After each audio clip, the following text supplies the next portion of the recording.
yang program kami megang program waktu masuk ya, kalau tangannya kecil gimana, tangannya programnya gede gimana ya, tapi umumnya standar ya, jadi nggak ada yang berbeda sebenarnya. Ya. Yang paling penting itu access is the key for success ya. Jadi kalau kita nggak bisa akses, nggak bisa masuk ya, kita harus mengintegrasi ya. Akhirnya di open juga ya. Jadi kita tujuannya untuk mengerti semua. Kenapa safe entry ini penting sekali ya? Namanya safe entry. Kenapa nggak entry doang? Karena kita lihat di sini komplikasi dari laparoskopi. Jadi ada 1000 laparoskopi operatif ya. Kita lihat di sini yang paling tinggi yaitu pada saat entry, pneumoperitoneum, juga venous line insertion dan juga trocar yang besar ya. Jadi kalau ini semua sudah lewat, komplikasi yang lain tidak terlalu besar ya. Jadi ini yang paling utama ya. Makanya kita harus tahu. Nah, apa yang harus kita pelajari dari anatomi sendiri ya? Kalau kita lihat, kita ada beberapa titik yang bisa kita lakukan untuk entry ya. Pertama di umbilicus, terus di atas ini, dan di samping palmus, di bawah poin dan umbilicus yang biasa ya. Kalau kita lihat sini anatominya, daerah sini memang lebih avaskuler dari daerah yang lain ya. Dan kita tahu ada dua pembuluh darah besar, yang superficialis dan yang profunda. Kalau yang superficialis ini superficial epigastrik dan superficial circumflex. Ini biasanya kita bisa lihat kalau kita saat mau memasang program aksesoris, kita lakukan transiluminasi ya. Dan kalau pasien tidak terlalu gemuk, itu biasanya kita bisa lihat arah pembuluh darahnya, itu bisa kita hindari. Kalau pasien yang gemuk memang susah ya, karena biasanya ketutupan lemaknya jadi nggak kelihatan ya. Dan yang profunda ini biasanya tidak bisa dilihat ya, inferior epigastrik dan di circumflex yang arteri ya. Ini dua-duanya biasa tidak bisa terlihat dengan laparoskopi. Tapi kalau kita masuk ke dalam, ini biasanya kita bisa lihat di sini ada yang namanya perpanjangan dari ligamentum umbilicalis ya, yang sebenarnya dari arteri umbilicalis pada saat intrauterin ya. Dan kalau sudah lahir biasanya ini kan atrofi ya, kita bisa sebagai marker, dan di situ ada arteri biasanya inferior epigastrik. Nah, metodenya bagaimana? Ada dua yang utama, close sama open. Ya, kalau open itu mungkin teman-teman sudah pernah sangat sering mengerjakan mini lab tubectomy ya, sama. Cuman kalau mini lab mungkin isinya dua ya, kalau ini satu aja. Soalnya kalau dua nanti bocor, makanya lepas terus kasih bocor terus ya. Dan biasanya kalau open teknik ini kita ikat totalnya supaya nggak bocor. Jadi kita bikin tambah sak, terus kita ikat ke total supaya totalnya nggak lepas dan nggak bocor. Nah, kalau close teknik ini yang sedikit beda. Kita sebut juga close teknik blind teknik karena kita nggak melihat sama sekali. Meskipun ada total yang baru yang tadi bisa dengan optik, kita bisa lihat, tapi tetap metodenya close ya, karena kita tidak melihat langsung ke bawah apa yang kita tembus. Nah, apa ini harus kita perhatikan ya? Pertama, ketebalan abdomen. Saya pasien yang BMI-nya tinggi tentu berbeda dengan pasien yang kurus ya. Kalau yang pasien BMI tinggi harus menembusnya lebih tegak lurus ya. Kalau yang kurus sedikit 60 derajat atau 45 derajat supaya tidak tembus ke dalam ya.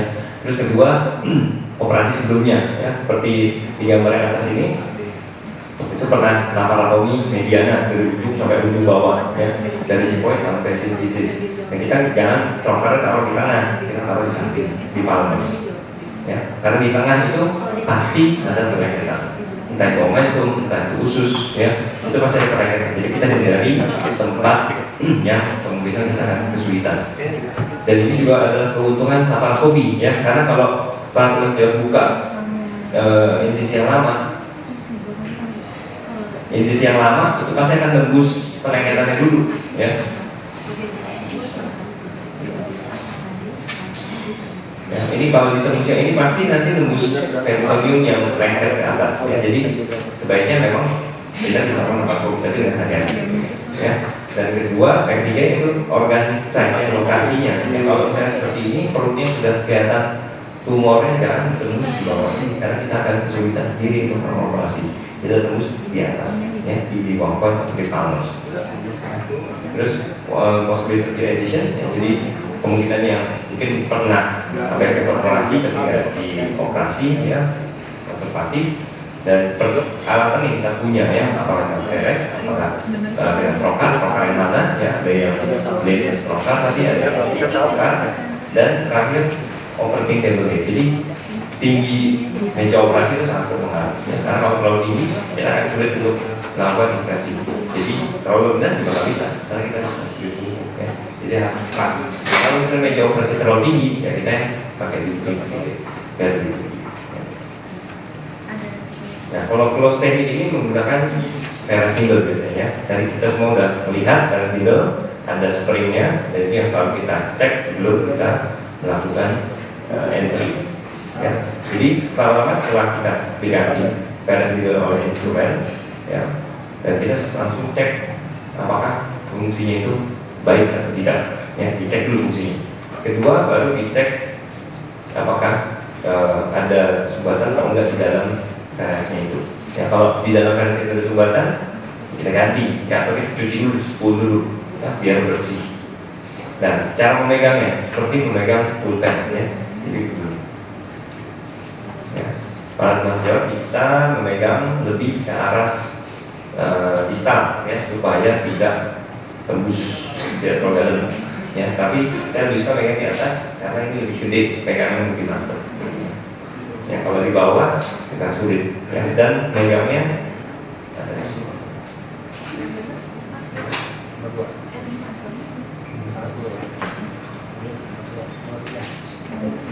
megangnya kalau bisa ini dilindungi. Kalau orang bilang memegang seperti memegang dart juga bisa ya.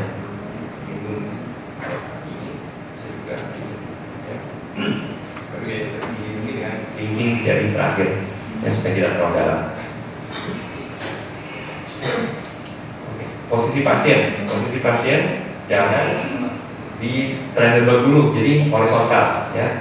Semua pasien laparoskopi sebaiknya dilakukan posisi litotomi dan skiptogona ya. Yang penting kalau mana jangan pasang regulatornya dulu ya.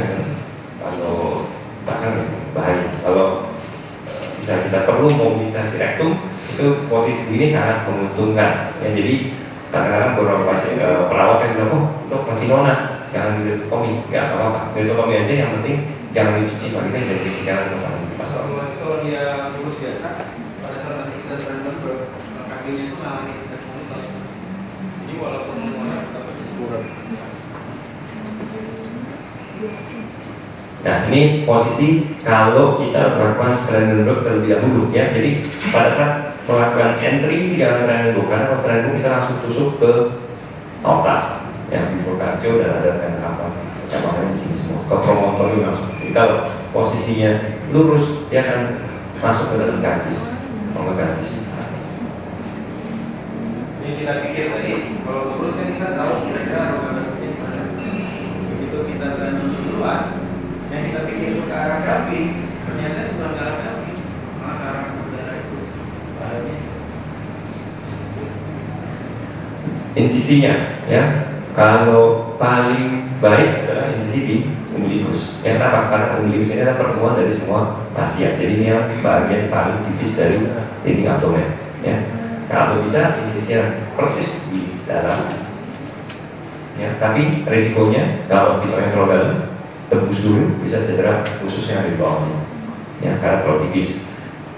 Atau di bawah atau subumbilicus seperti ini ya. Ya, ini juga bisa dilakukan. Ya, keuntungannya kalau begini kosmetik lebih baik karena kalau terjadi scar dia ada di dalam umbilicus jadi tidak terlihat. Ya, kalau begini scarnya kelihatan. Ya, meskipun demikian yang lurus biasa scarnya lebih besar karena tidak mengikuti arah aktivatan kulit. Ya, jadi kalau kita nusuk ya di sini gambaran kurang besar. Jadi pakai scalpel yang nomor 11 kita tusuk ke dalam, arah scalpel yang tajam ke bawah kaki, ya terbalik. Ya, lalu umbilicusnya tidak perlu dijepit pakai pincet atau dijepit pakai tangan dulu atau apapun atau duplen, cukup dengan pincet kita buka kita bisa tusuk ke dalam. Nah, itu sudah tegak. Ya, setelah itu Jadi saya angkat. Ya, perhatikan di sini tangannya, posisi tangan kiri operator memegang domain, tangan kanan memegang peres. Kalau termasuk amigdal, tinggal dibalik. Tangan kiri memegang peres, tangan kanan abdominal. Ya. Nah, asisten memegang satu lagi di sini tangan dengan tangan kanan. Ya, kalau asisten berdiri sebelah kanan, kalau sebelah kiri ya sebaliknya tangan kiri. Nah, apa yang terjadi pada saat kita menembus dinding abdomen dengan peres? Jadi terdengar dua suara klik. Klik pertama yaitu tembus fascia, klik kedua menembus perineum. Ya, selalu terdengar dua klik. Kecuali pada teman-teman melakukan isi persis di umbilicus dan sudah ada bolongan kecil di situ, itu kita bisa langsung tembus atau lebih kecil. Ya, tapi itu berarti intinya terlalu dalam tembus sampai pada perineum. Sebaiknya nggak begitu, sebaiknya intinya kulit saja, lalu dua klik sampai tembus perineum. Ada satu tips untuk klik kita udah ya. Setelah kita satu klik atau dua klik, ya dorong sedikit aja. Terus rasakan di ujung jarum itu ada tahanan atau enggak. Kalau masih ada tahanan berarti belum, masih harus satu klik lagi. Ya, tapi kalau satu klik kita dorong udah nggak ada tahanan lagi di ujung jarum kita, dan hanya rasanya tahanannya itu hanya ada di kulit di sini, kita bisa rasakan dengan jari kita tuh kita bisa rasakan di tahanannya di ujung jarum atau di kulit. Bisa dibayangkan ya, dorong perlahan. Nah, kalau sudah tidak ada tahanan di ujung lagi berarti itu sudah masuk. Tapi kalaupun satu klik udah nggak ada tahanan, nggak perlu cari-cari dua klik lagi. Wah, pokoknya kalau dokter Ferdi harus dua klik kali gitu, enggak. Begitu udah nggak ada tahanan, ya udah selesai. Kadang-kadang saya beberapa kali menemukan harus 3 klik. Mungkin pertama dia subkutis sudah klik pertama, fascia klik kedua, tapi masih ada tahanan. Nah itu nggak usah ragu, itu masih perineum berarti. Kalau cuma 2 klik, pokoknya 2 klik nggak boleh lebih. Begitu kita 2 klik berhenti, masukin gas, ternyata belum tembus. Yang satu kuncinya dorong perlahan. Kalau nggak ada tahanan lagi berarti udah benar. Kalau belum, tambah satu lagi.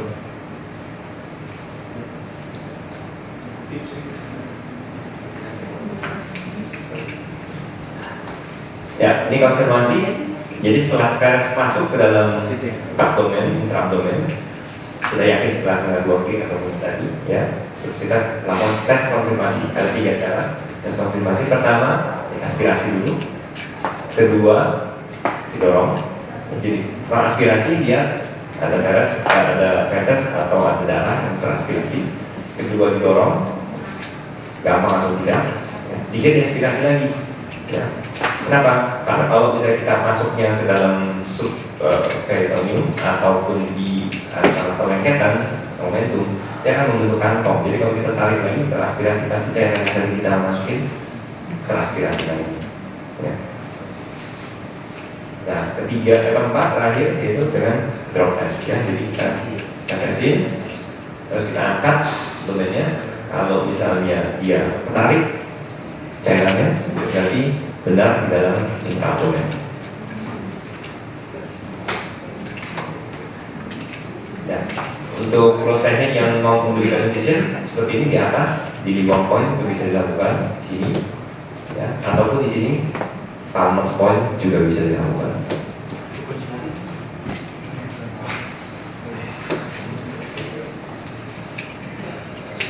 Nah, setelah itu kita lakukan insufflasi, ya. Ini yang paling penting. Ya, kita lihat di sini dipasang. Jadi pada saat nanti kita sudah masuk, kanannya jangan dilepas dulu, karena kalau dilepas, PRS-nya pasti masuk ke bawah. Jadi nanti berubah lagi. Begitu dipasang gas, nggak bisa. Sekarang tinggi lagi, karena PRS-nya merosot. Karena yang dipegang PRS, abdomen yang dipegang lepas. PRS tinggalan. Kalau bisa, posisi tangan tidak berubah. Dan ada tangan asisten satu yang bisa, ya, megang dari spuit, ya, gas, memasang gas. Jadi tangan kita tetap stabil di situ. Dan setelah kita connect celah gasnya, kita lihat, ya, tadi real penetration berapa, terus flow-nya berapa, total gas-nya berapa, ya. Jadi harusnya real penetration berapa dong? Tinggi atau rendah? pressure-nya berapa? Tinggi atau rendah? 10 atau di bawah 10? Awal. Jadi begitu kita masuk, pasang. Kita setnya berapa pressure? Pressure minimal 20 ya, yang disarankan minimal 20 supaya dia jauh jaraknya. Oke, tapi begitu dinyalakan, angkanya berubah jadi real time actual tadi. Bukan yang kita setnya ada dua kan, yang di set dan yang real time. Begitu dinyalakan harusnya kalau benar masuk, ya pressure-nya Rendahnya berapa? 12 di bawah 10 biasanya. 20 kita pakai patokan. Apakah di bawah 10? Kalau di bawah, kalau di atas 10 berarti masuk pressure. Kita harus ulang. Biasanya. Ya. Flow-nya berapa? Alirannya harusnya lancar apa terhambat kalau dia betul masuk? Ya. Harusnya lancar. Ya, jadi kalau kita set berapa flow-nya kalau masuk tadi? Ya maksimal kan dengan kadar kecil kita set 3 atau 4 liter per menit aja. Nah, kalau lancar dia minimal 1 liter per menit alirannya. Jadi kalau dia 0,5, 0,5 hati-hati. Daerah press betonnya itu masih bisa tuh aliran ngalir. Tapi nggak pernah lancar, paling 0,5 liter per menit. Kalau kita lihat dia ngalir gimana jadi? Sekali pertama kali ditanyakan saya dua, tampilannya seperti itu. Itu bagus atau enggak? Artinya masuk nggak dalam transfer?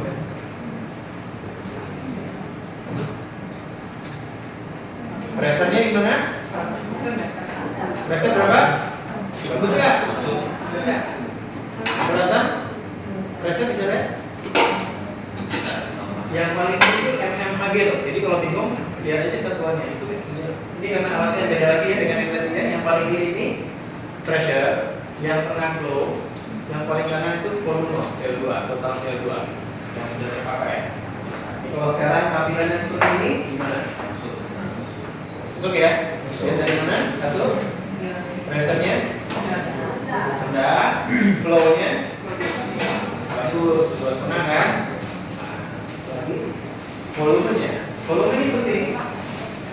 Kira-kira untuk volume total sel 2 harus dia nambahnya sedikit-sedikit sesuai dengan pressure yang kita dapat. Maksud saya begini, sekarang pressure-nya 1 tuh ya, volumenya baru 0,5 liter soalnya yang masuk.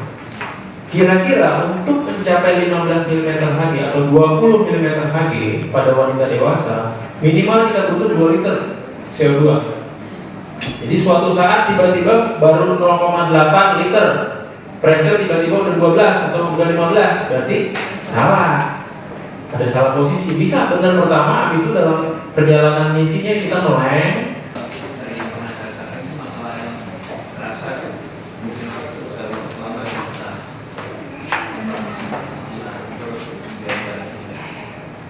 Ya, ada beberapa tips, belajar lagi tips ya. Betul, betul. Bagaimana pena? Pertama, kalau dia pressure-nya kira-kira sudah 8, tapi benar nih ngomongnya ya, itu bisa kita lepas loh, karena sudah ada jarak. Itu bisa kita lepas. Kemudian arah karesnya salah satu tipsnya adalah kita arahkan supaya dia menempel ke dinding atas perut.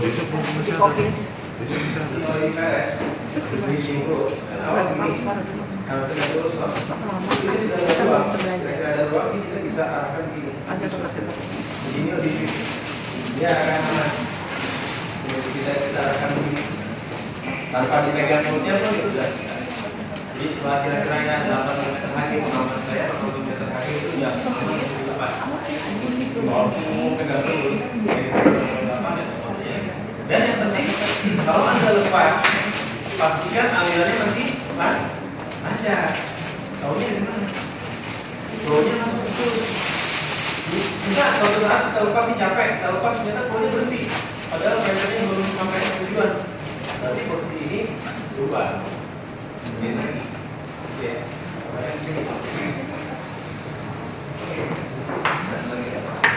Kalau misalnya pasti entry-nya, tapi tidak set keluar dari hilang khususnya terus hilang. Betul. Jadi itu nggak boleh terjadi keluar.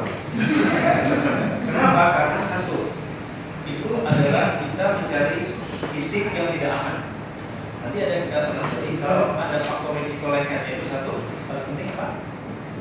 Bekas operasi. Kalau ada bekas operasi, apalagi mediana, jangan ini. Nanti itu supaya kita yang lain kita buat lagi. Ini tempat lagi ya, istilahnya. Sebaiknya hindari daerah yang kalau kebanyakan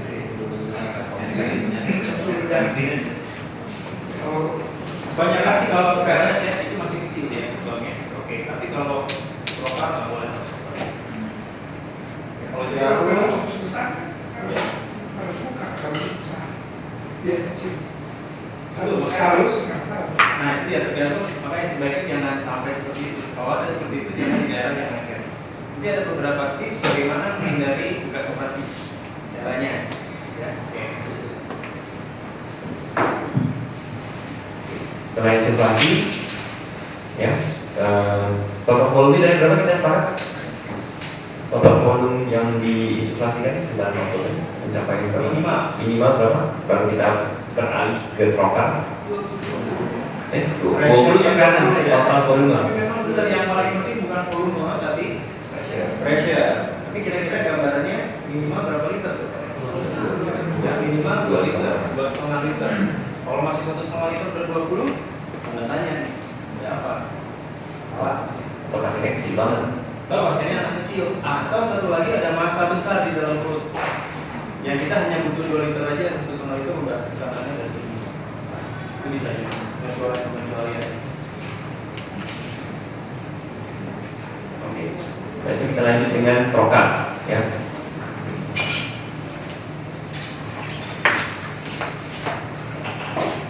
Tadi penjual sudah mencoba sendiri ya cara mengangkat. Jadi kaitannya lalu ujungnya ini di almas ya, jangan di sini, di sini, di sini. Jadi pas di sini dan ini kan ada kerannya ya, keran bisa kita pegang dan selalu dilindungi satu jari di sepanjang trocar ya. Jadi jangan sampai kita bablas begini terus semua ya, nggak bagus, nggak boleh. Jadi kita selalu ini. Jadi kalau dalam ini ada yang menahan ketika kita kelebihan. Ya, jadi ini yang paling penting. Dan satu lagi, kalau yang ada ini kan nggak ada kerannya ya. Kalau yang ada kerannya ditutup kerannya, ya, jadi jangan dibuka. Karena nanti kalau keran ini terbuka, bocor terus ke situ. Jadi yang kita sudah benar-benar hilang, seperti hilang. Ya. Beberapa trocar punya lubang, ya. Ini ada lubangnya. Trocar ini ada lubang di tengahnya. Jadi pada saat nanti kita masuk dan kita mundur sedikit, kita buka, gasnya akan keluar dari sini. Ya, itu tandanya kita benar di dalam abdomen yang sudah kita insufflasi. Ya, karena kerannya kan tertutup. Jadi ini tanda salah satu tanda. Jadi kalau trocar yang begini nggak ada lubangnya ya nggak bisa tahu.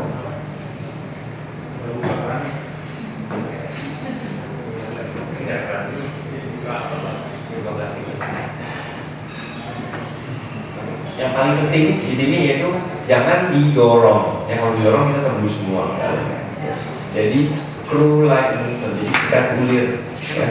Dan usahakan jangan terlalu tinggi ya mejanya. Kalau terlalu tinggi kan kita begini susah. Nggak bisa masuk.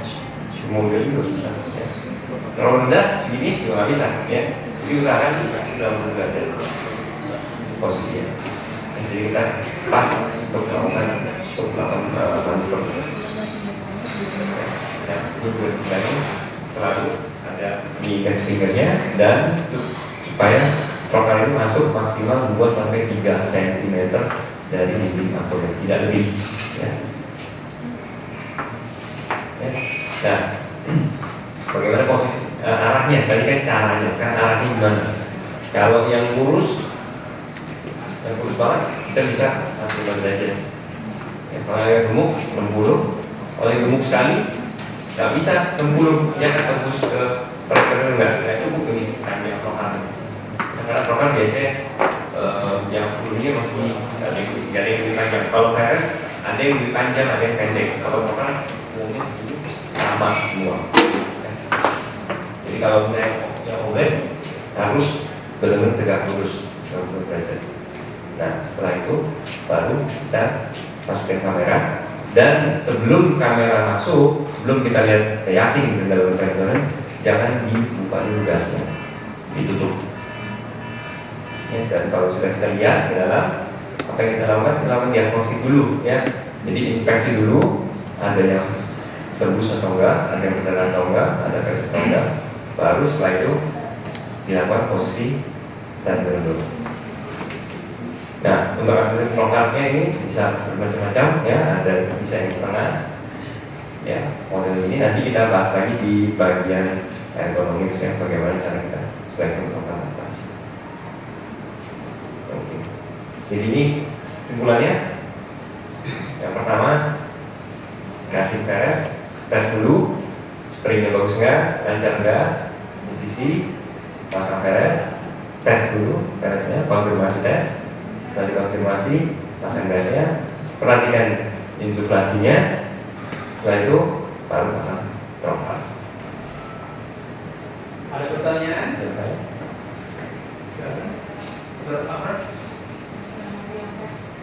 Yang kasih Peres, kemudian 2 kali klik, dan kita dorong, tidak ada tahanan lagi.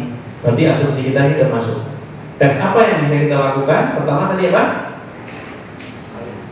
Minta NaCl, salin tes, irigasi, aspirasi, harusnya keluar udara. Setelah itu kita dorong, harusnya lancar, mudah, tidak ada tahanan. Oke, kita tarik lagi, udara lagi, nggak boleh ada cairan lagi keluar. Kalau ada cairan lagi keluar, berarti cairannya nggak tumpah ke bawah.